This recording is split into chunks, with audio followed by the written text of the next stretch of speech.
সুপ্রিয় শিক্ষার্থীবৃন্দ, আসসালামু আলাইকুম। কিছুক্ষণ আগেই বিদ্যুৎ চলে গেল। আবার যেখানে সেটিং ছিলাম সেখান থেকে এসে বাইরে ব্যালকনিতে চলে আসলাম, যাতে ক্লাসের একটু বিঘ্নিত করতে পারে। তো সম্মানিত অভিভাবকবৃন্দ উপস্থিত, আজকে এই মুহূর্তে যারা আমার ক্লাসটি দেখতেছেন সবাইকে জানাচ্ছি আমি চট্টগ্রাম অনলাইন স্কুলের পক্ষ থেকে আন্তরিক শুভেচ্ছা ও অভিনন্দন। প্রিয় শিক্ষার্থীবৃন্দরা, জানি না ক্লাসটা ঠিকমতো করতে পারবো কিনা। বাইরে প্রচুর বৃষ্টি, বিদ্যুৎ নাই, সকাল থেকে বিদ্যুৎ ছিল না।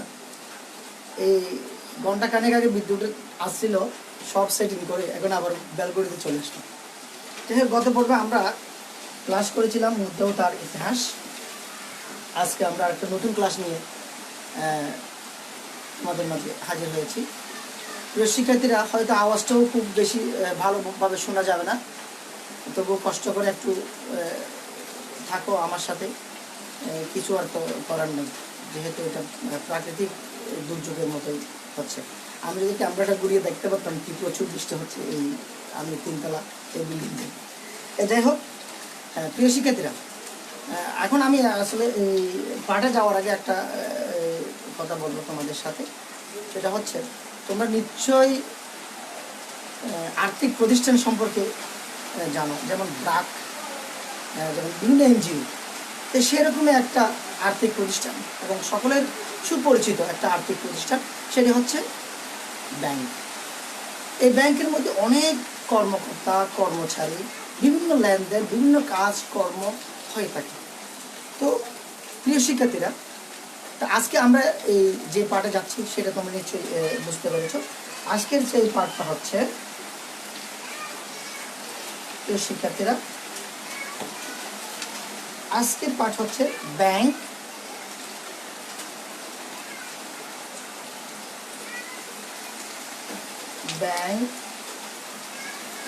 ব্যাংকিং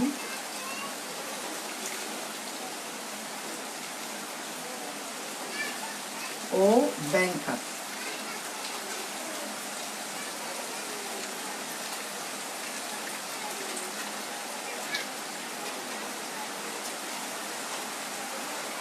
ও দশম বিষয় ফিন্যান্স ও ব্যাংকিং, তারিখ 16/8/2020। প্রিয় শিক্ষার্থীরা, তাহলে আজকে আমরা মূল আলোচনায় চলে যাই।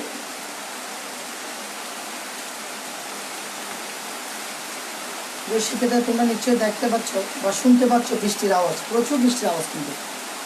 যাই হোক, এখন আমরা জানবো ব্যাংক। তোমরা বইয়ের ৮৬ পৃষ্ঠা করো, দেখো ব্যাংক। ব্যাংক শব্দের উৎপত্তি সম্পর্কে সুনির্দিষ্ট ইতিহাস খুঁজে পাওয়া কঠিন। ব্যাংক শব্দটির আবিধানিক অর্থ কোনো বস্তু বিশেষ, স্তূপ, কোষাগার, লম্বা টেবিল হিসেবেও এই শব্দ বিস্তৃত আছে। কোনো কোনো অর্থনীতিবিদের মতে প্রাচীন ল্যাটিন শব্দ ব্যাংকো, ব্যাংক, ব্যাংকিউ, ব্যাংকাস প্রভৃতির শব্দ থেকে ব্যাংক শব্দটির উৎপত্তি হয়েছে।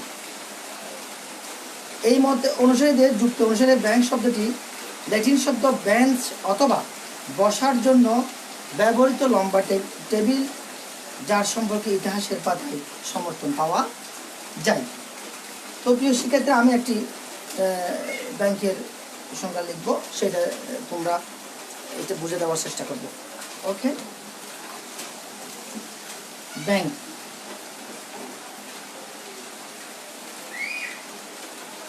এটি একটি আর্থিক প্রতিষ্ঠান। এটি একটি আর্থিক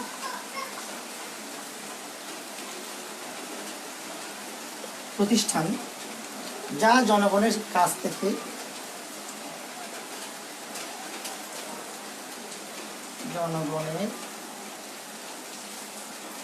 থেকে মুনাফার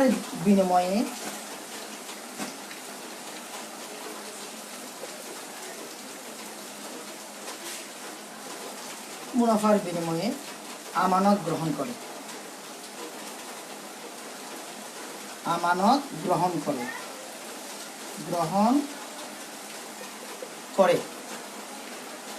এবং মুনাফা অর্জনের নিমিত্তে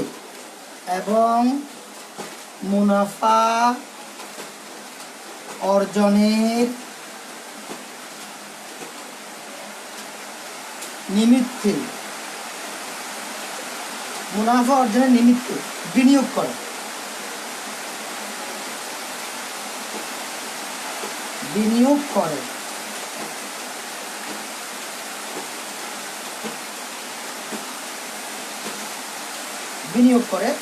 এবং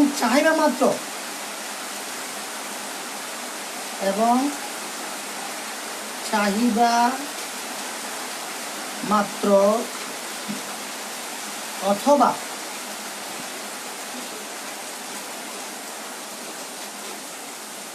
নির্দিষ্ট সময়ান্তে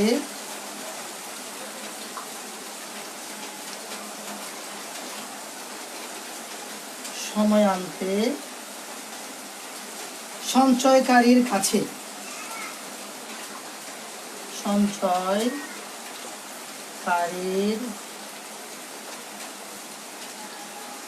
কাছে ফেরত দিতে বাধ্য থাকে।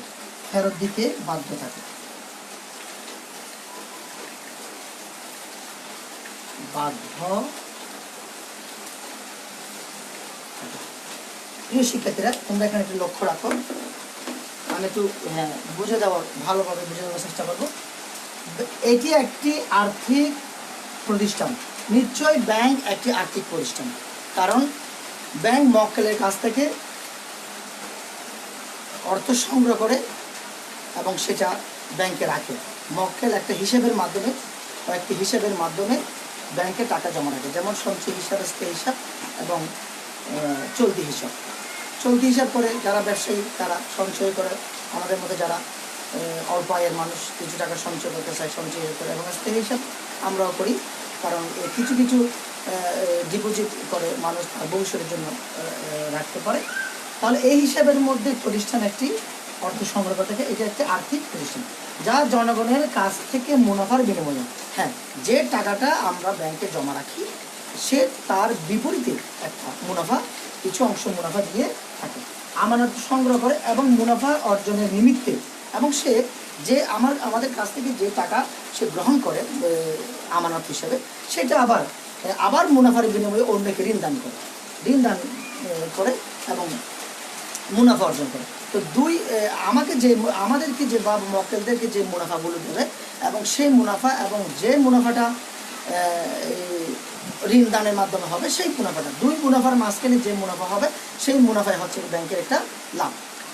ওকে, বিনিয়োগ করে এবং চাহিদা মাত্র অথবা নির্দিষ্ট সময়ান্তে সঞ্চয়কারীর কাছ থেকে ফেরত দিতে বাধ্য থাকে। ব্যাংক অবশ্যই মক্কেলের টাকা ফেরত দেওয়ার জন্য বাধ্য থাকে।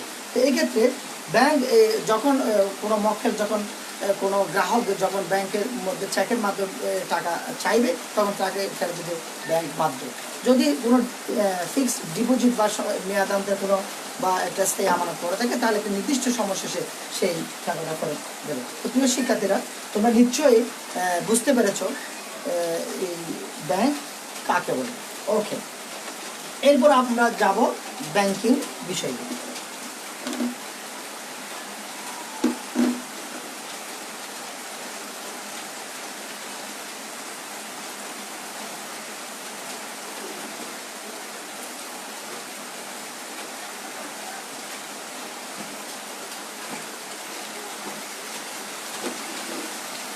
ওকে, ব্যাংকিং।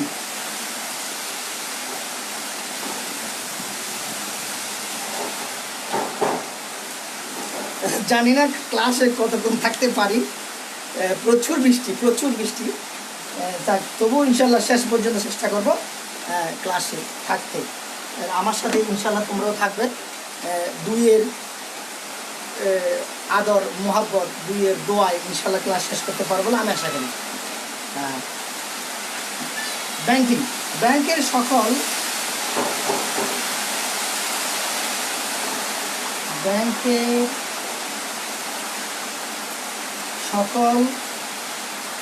আইনসঙ্গত কার্যাবলী, আইনসঙ্গত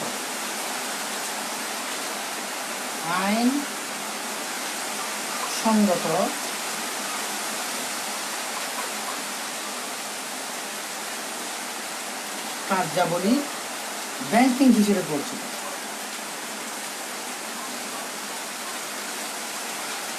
ব্যাংকিং হিসেবে পরিচিত। প্রিয় শিক্ষার্থীরা, হয়তো আওয়াজটা আমার ভলিউমটা হয়তো একটু ছোট হতে পারে, আমি চেষ্টা করতেছি জোর আওয়াজ করার জন্য। ওকে প্রিয় শিক্ষার্থীরা, দেখো, ব্যাংকের সকল আইনসঙ্গত কার্যাবলী ব্যাংকিং হিসেবে পরিচিত। অর্থাৎ আমরা এর আগে বললাম ব্যাংক কাকে বলে। ব্যাংক হচ্ছে একটা আর্থিক প্রতিষ্ঠান। এখন এই আর্থিক প্রতিষ্ঠানের মধ্যে অনেক ধরনের কার্যক্রম থাকতে পারে। এখানে সকল কার্যক্রম হবে বৈধ, যদিও বা আমাদের অনেক অবৈধ কর্মকাণ্ড থাকতে পারে, নাও পারে, কিন্তু ব্যাংকিং সেক্টরের জন্য হবে সেটা হবে আইনসঙ্গত কার্যক্রম হবে, একটা আইনের দ্বারা সীমাবদ্ধ হবে। তাহলে ব্যাংকের সকল আইনসঙ্গত কার্যাবলী ব্যাংকিং হিসেবে পরিচিত। অর্থাৎ একটা ব্যাংকের কর্মকাণ্ডের যতগুলো কর্মকাণ্ড রয়েছে, যতটুকু কাজ রয়েছে, সবগুলো হচ্ছে কি ব্যাংকিং কার্যক্রম। তাহলে আমরা বুঝতে পারলাম ব্যাংকের মধ্যে, অর্থাৎ ব্যাংক সংশ্লিষ্ট ব্যাংকের যে সকল আইনসঙ্গত কার্যাবলী রয়েছে সেগুলোকে ব্যাংকিং হিসেবে পরিচিত, অর্থাৎ এটাকে ব্যাংকিং বলা হয়। তো এখন ব্যাংকের যে কার্যাবলীগুলো রয়েছে সেগুলো বইয়ের মধ্যে তোমরা একটু প্লিজ দেখতে পারো। ব্যাংকিং কার্যাবলীর প্রথম কার্যাবলী হচ্ছে জনগণের থেকে অর্থ বা আমানত গ্রহণ করা।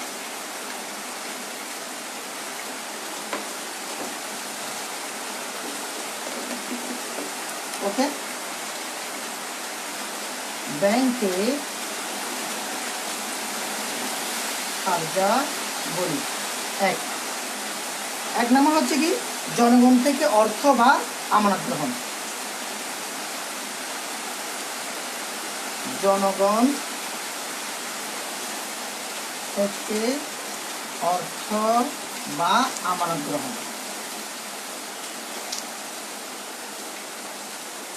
প্রিয় শিক্ষার্থীরা, এখানে জনগণ থেকে অর্থ বা আমানত গ্রহণ, এটা কি বোঝানো হচ্ছে? অর্থাৎ আমরা যখন একটা ব্যাংকে হিসাব খুলতে যাই তখন একটা নির্দিষ্ট অঙ্কের টাকা দিয়ে আমরা একটা ব্যাংকের হিসাব খুলে থাকি। এই ক্ষেত্রে আমরা এর পরবর্তীতে আমরা অনেক টাকা জমা রাখি, আবার আমরা চেকের মাধ্যমে টাকা উত্তোলন করি।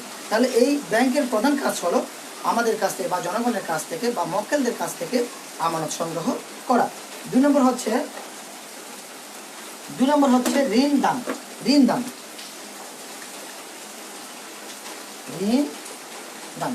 ঋণদানটা কি জিনিস? ঋণদান হলো এই যে কিছুক্ষণ আগে বললাম অর্থ মুনাফার উদ্দেশ্যে অর্থ বিনিয়োগ করে। অর্থাৎ মক্কেলের কাছ থেকে যে অর্থ সংগ্রহ করবে ব্যাংক, এই ব্যাংক আবার মুনাফার উদ্দেশ্যে আরেকজনকে বা আরেক গ্রাহকদেরকে কি করবে, এই ঋণদান করবে। এইটা হচ্ছে ব্যাংকের আরেকটি অন্যতম কাজ। এরপর হচ্ছে কি বাট্টাকরণ ও বিনিময় বিলের স্বীকৃতি।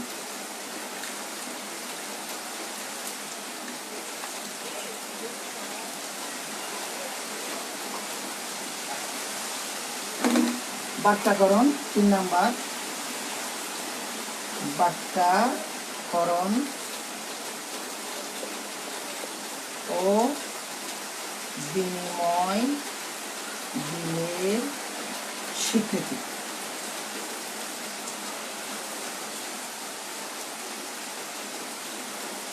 স্বীকৃতি 4 নাম্বার, বৈদেশিক বাণিজ্যে অর্থায়ন ও প্রত্যয়ন।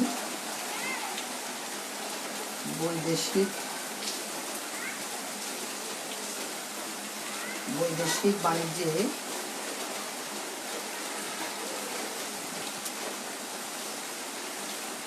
অর্থায়ন ও প্রত্যয়ন।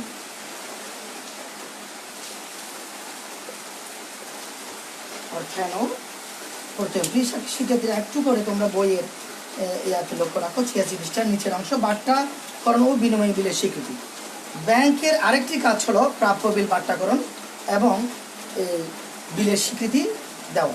এরপর হচ্ছে কি বৈদেশিক বাণিজ্যের অর্থায়ন ও প্রত্যয়ন।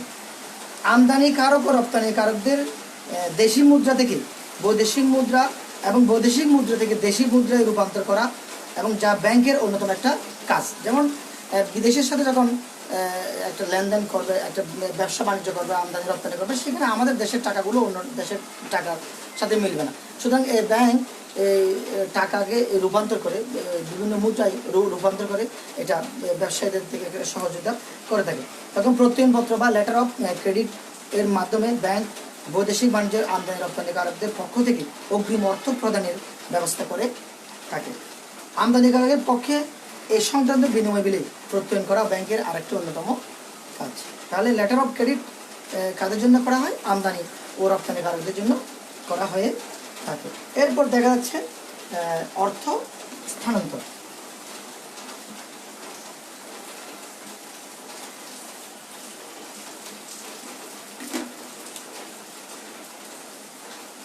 পাঁচ নাম্বার অর্থ স্থানান্তর।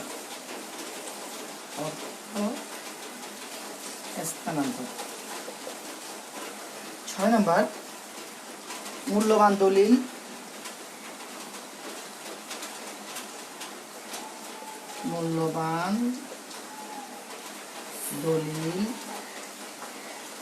বস্তু নিরাপত্তার সাথে বা বস্তু নিরাপত্তার সাথে সংরক্ষণের ব্যবস্থা।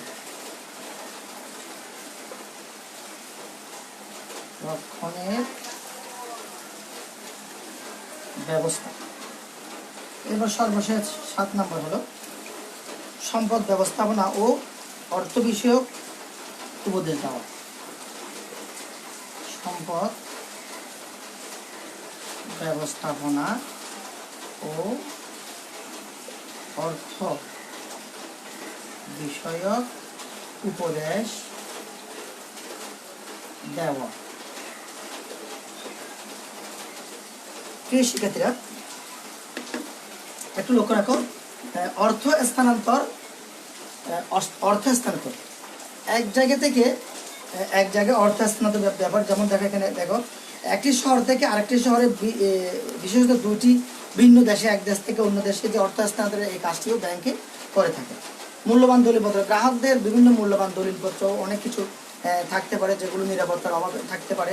সেজন্য এই অনেক সময় এই গ্রাহকের হয়ে ব্যাংক মূল্যবান দলিলপত্র জমা রাখে বিভিন্ন ধরনের চুরি ডাকাতির হাত থেকে রক্ষা পাওয়ার জন্য। এবং অনেক সময় মূল্যবান সার্টিফিকেট থাকে, এরকম আরও অনেক কিছু থাকে যেগুলো ব্যাংক নির্দিষ্ট একটা ফির মাধ্যমে গ্রাহককে জমা রেখে নিরাপদে রেখে এদের সুবিধা দিয়ে থাকে। সম্পদ ব্যবস্থাপনা ও অর্থ বিষয়ক উপদেশ দেওয়া। গ্রাহকের বিভিন্ন ধরনের সম্পদের ব্যবস্থাপনা বা সম্পদ নিয়ে বিভিন্ন ধরনের পরামর্শ এবং অর্থ বিষয়ক বা কোনো যেমন ধরা যায় বাড়ি ভাড়া আদায়। ব্যাংক গ্রাহক অনেক ধরনের তার বাড়ি ভাড়া আদায় হয়, বাড়ি আছে, এবং সেই আদায় যদি ব্যাংকের মাধ্যমে সে করতে চায়, সে ব্যাংকের মাধ্যমে সে বাড়ি ভাড়াটা আদায় করে নিতে পারবে। এই ধরনের সুযোগ সুবিধাও ব্যাংক দিয়ে থাকে। তো প্রিয় শিক্ষার্থীরা, আমরা মোটামুটি 2টা অংশ শেষ করেছি, একটা হচ্ছে ব্যাংক, একটা হচ্ছে ব্যাংকিং। তাহলে ব্যাংক হলো একটা আর্থিক প্রতিষ্ঠান বা অর্থ ব্যবস্থা, এই বিস্তারিত তোমরা জেনেছ। এবং সেটা হচ্ছে কেবল হচ্ছে ব্যাংকিং। এই ব্যাংকিং যে এই কার্যক্রমগুলো হয়েছে, বৈধভাবে যে কার্যক্রমগুলো হয়ে থাকে, এই সবগুলো হচ্ছে ব্যাংকিং কার্যক্রম। এরপর আস্তে আস্তে আমাদের সর্বশেষ আসতেছে এবার ব্যাংকারকে।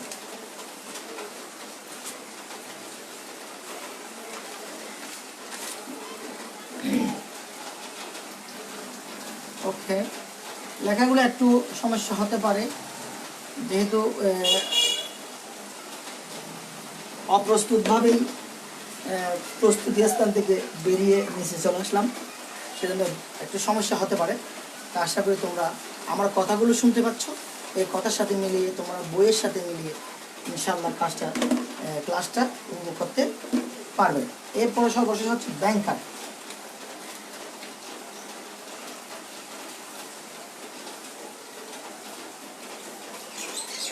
ব্যাংকার। ব্যাংকিং ব্যবসায়ী পরিচালনায়, ব্যাংকিং ব্যবসায় পরিচালনায় পরিচালনার সাথে সরাসরি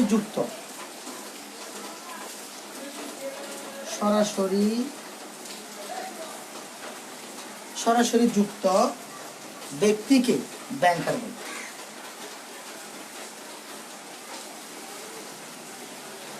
ব্যক্তিকে ব্যাংকার বলে।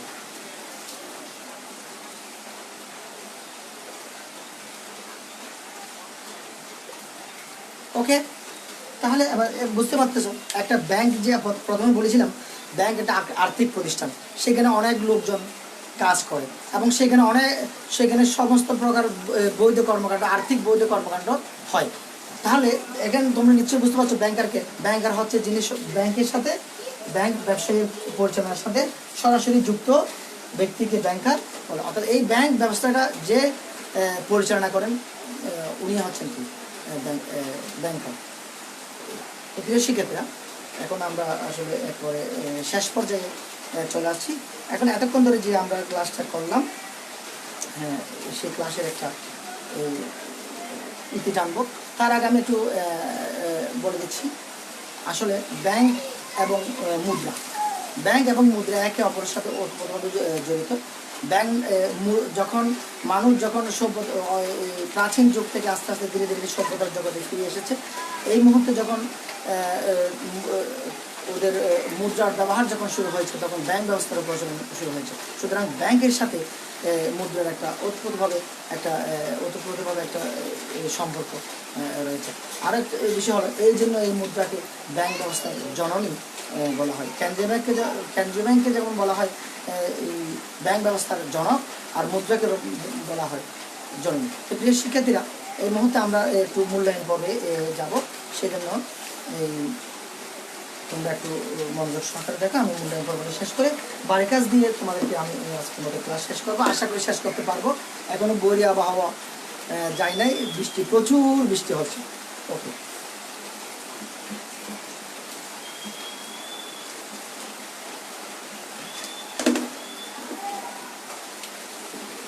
ওকে, আমি একটু করে লিখে ফেলি আগে, তখন তোমরা দেখো।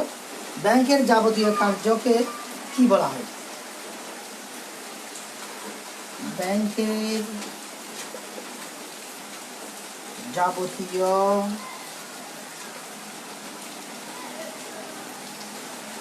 কার্যকে কি বলা হয়?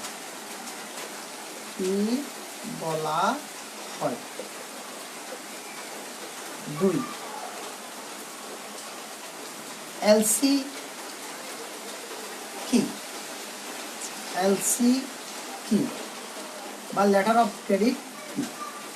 3 নম্বর, মুদ্রাকে ব্যাংক ব্যবস্থার কি বলা হয়? মুদ্রাকে ব্যাংক ব্যবস্থার কি বলা হয়? প্রিয় শিক্ষার্থীরা, আমি আশা রাখছি তোমরা 3টা প্রশ্নের উত্তর দিতে পারবে। নিঃসন্দেহে একেবারে আশা রাখছি 3টা প্রশ্ন উত্তর দিতে পারবে। তাহলে আমি একটু তোমাদের সাথে শেয়ার করে দিই। ব্যাংকের যাবতীয় কার্যকে কি বলা হয়? ব্যাংকের যাবতীয় কার্যকে বলা হয় কি? ব্যাংকিং। কি বলা হয়? ব্যাংকিং। এলসি বা লেটার অফ ক্রেডিট কি? এটি হচ্ছে একটি বৈদেশিক বাণিজ্যিক প্রত্যয়ন পত্র, আমদানি রপ্তানি কাজের জন্য এটা ব্যবহার করা হয়ে থাকে। মুদ্রাকে ব্যাংক ব্যবস্থার কি বলা হয়? মুদ্রাকে ব্যাংক ব্যবস্থার জননী বলা হয়। বুঝতে পারতেছ, বোর্ড শুদ্ধ পড়ে যাচ্ছে চোখে। এরপর আমি বাড়ির কাজটা দিয়ে তাড়াতাড়ি শেষ করতেছি, না হলে আমার অবস্থা খুব হবে। আচ্ছা, প্রচুর বাতাস হচ্ছে এখানে। ওকে, আমি বাড়ির কাজটা দিয়ে দিচ্ছি। বাড়ির কাজ। মুদ্রা ও ব্যাংক ব্যবস্থা, মুদ্রা ও ব্যাংক ব্যবস্থা একে অপরের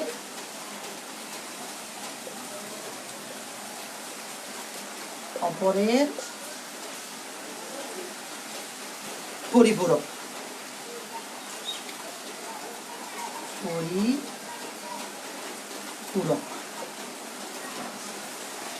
ব্যাখ্যা করো।